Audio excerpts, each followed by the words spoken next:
Sebelum kita mulai, saya mau ngucapin duka cita yang sedalam-dalamnya ya untuk semua saudara kita di Sumatera. Hati rasanya ikut hancur lihat apa yang terjadi. Semoga semua keluarga yang ditinggalkan diberi kekuatan. Tiap kali kita buka berita, angkanya nambah terus. Dan ini bukan angka biasa, ini nyawa. Lebih dari 1.000 orang.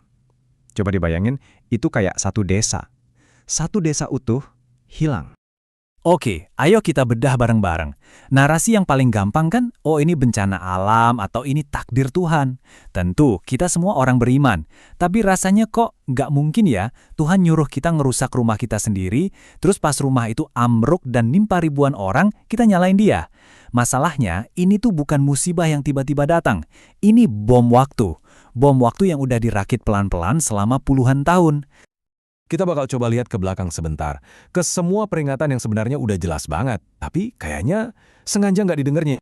Gini, coba kita sambungin titik-titiknya. 10 tahun lalu, seorang bintang film Hollywood datang ke sini dan marah-marah lihat hutan kita dijarah. Terus baru-baru ini, ada pejabat kita sendiri yang aku pernah jadi bagian dari mesin perusak itu.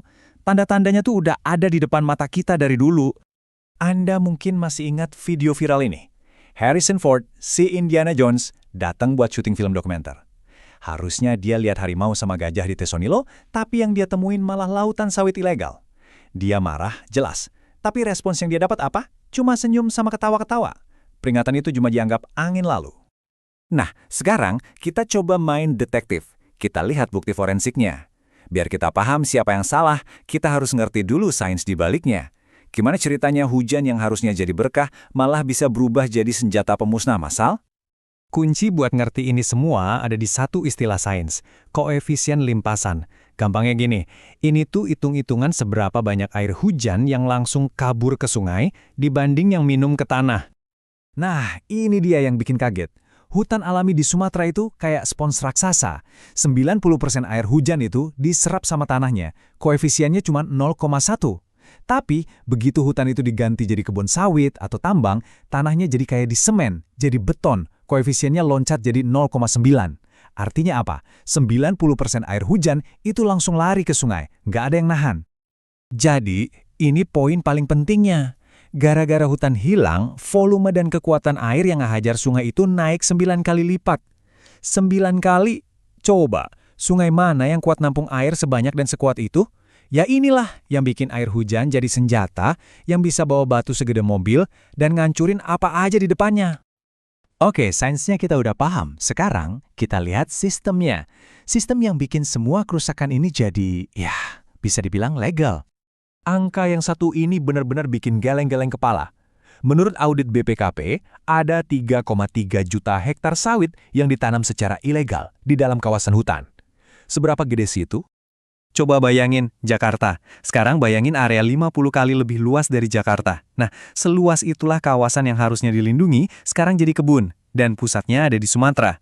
Skalanya benar-benar nggak masuk akal. Ironisnya, ada proses yang namanya pemutihan. Cara kerjanya gini. 1. Anda tebang hutan lindung.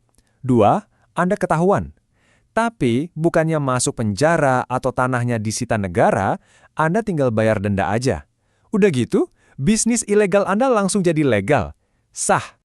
Dan disinilah masalah utamanya. Anda mungkin bisa bayar denda triliunan ke negara, tapi alam nggak bisa disogok. Hukum fisika nggak peduli sama surat-surat legalitas. Selama spons raksasa di hulu sungai itu tetap jadi beton, ya banjir bandang bakal terus datang nagih ke rumah warga di bawah. Oke, setiap kali kita bahas ini, pasti ada yang bilang, tapi kan ini buat lapangan kerja, buat ekonomi. Bener, pertanyaan bagus. Ayo kita hitung bareng-bareng. Secara ekonomi nasional, kita ini sebenarnya untung atau buntung? Kita harus jujur, industri sawit ini memang jadi sandaran hidup buat 16 juta orang. Buat banyak banget keluarga, sawit itu artinya anak bisa sekolah, dapur bisa ngebul. Fakta ini nggak bisa kita tutup mata. Tapi coba lihat ini. Ini inti masalah ekonominya. Pas perusahaan ilegal untung besar, duitnya masuk ke kantong pribadi mereka. Tapi pas bencana datang, biaya triliunan buat benerin semuanya diambil dari mana?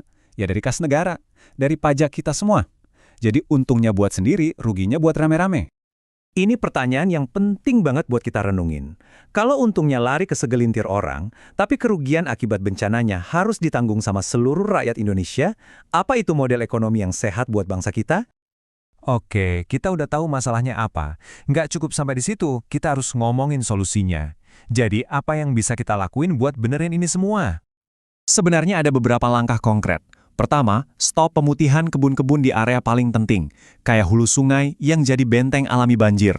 Kedua, lakukan audit forensik.